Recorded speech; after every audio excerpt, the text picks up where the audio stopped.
Joseph's brothers come into his presence. Famine and drought had not only struck Egypt, but also Damascus and Philistine. The people had consumed their stored foods. While they were thinking of what to do, they heard that the Aziz of Egypt was distributing food.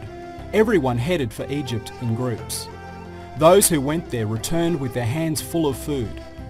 Jacob and his sons had also consumed everything. Jacob then decided to send them to Egypt. The 10 brothers, who left Benjamin with their father, headed for Egypt with their precious belongings. They were thinking of getting enough wheat for themselves in return for these things. The group reached Egypt after a tiring journey. The 10 brothers immediately headed for the palace. They came before Joseph, and as soon as he saw them, he recognized them. However, none of them recognized Joseph, because they could never imagine that the brother they had sold as a slave would turn out to be the Aziz of Egypt. Joseph first asked them, "Who are you?" They answered, "We are the children of the prophet Jacob, who lives in Philistine." Joseph then asked, "How many brothers are you?" They answered, "We were 12 brothers. However, one of them passed away, and the youngest one is with our father." Joseph then remembered the old days, the revelation that was sent to him when his brothers had pushed him into the well could be heard in his ears. "Don't worry, you will get out of here, and one day you will show them this terrible thing that they did to you. However, they will not know that it is you who shows them this." And so it was clear to see that this revelation had begun to come true, with his brothers coming all the way from Philistine to ask for his help. The prophet Joseph entertained his brothers during the time they remained there. He served them food and drinks and gave them as much food as they needed. When he went to send them back to their country, he said, "Bring your youngest brother to me next time. I will give you more food if you do. If you don't bring him the next time you come, I will not be able to give you anything. You will have come here for nothing." Joseph's brothers were surprised. There was no harm in them bringing Benjamin with them, but their father could be a problem. After the prophet Joseph had disappeared, he never let Benjamin part from his side or sent him anywhere.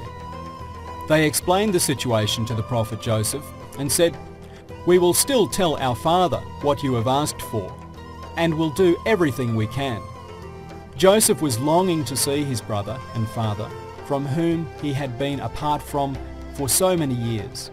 It wasn't possible for him to see his father right now, but with the excuse of giving them food supplies, he had been able to ask them to bring him his brother. He reminded his brothers once more to bring Benjamin, and without them noticing, he secretly put the belongings they brought with them back in their luggage. This way, he had taken every precaution to ensure that they came back. The second journey to Egypt. Joseph's brothers returned to Philistine feeling happy. They visited their father before opening their luggage and explained everything that had happened. They told him that they had to take Benjamin there in order to get more food supplies. They explained that the Aziz of Egypt had insisted. The prophet Jacob gave them this reply, "I sent Joseph with you before, and you all know what happened.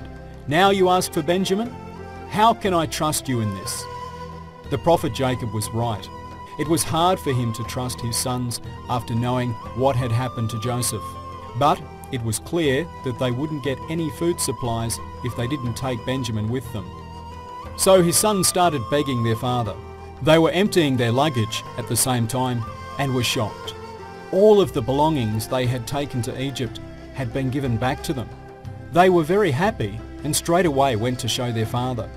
They said, "Dear father, our things have been returned to us. We can buy more food with them. Please send Benjamin with us." But the prophet Jacob kept thinking that something bad could happen to Benjamin like Joseph. He still felt deep pain from being parted from his son. He comforted himself with Benjamin. If something happened to Benjamin as well, how could he ease his pain?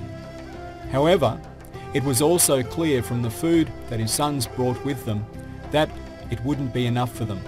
They had no choice but to buy some more food. Benjamin had to go to Egypt with his brothers to be able to do this. The prophet Jacob was confused about what to do. In the end, he couldn't resist his son's insistence and decided to send Benjamin to Egypt with his sons. His sons gave the prophet Jacob their word that they would protect Benjamin from any danger. While Jacob was sending his sons to Egypt for the second time, he gave this warning to them: "Dear sons, enter the city separately and from different entrances. You might face some kind of trouble. This way, only some of you will face danger." The prophet Jacob was worried that something might happen to them. He asked them to go through different entrances just to be on the safe side. It is important for people to be cautious. Mind you, things happen as Allah wishes them to. But it is better to be cautious than to face responsibility for something. He would feel at peace for doing what was expected of him. The prophet Jacob watched his sons go and prayed to Allah for their safe return. He then went back to the house and started waiting patiently for them.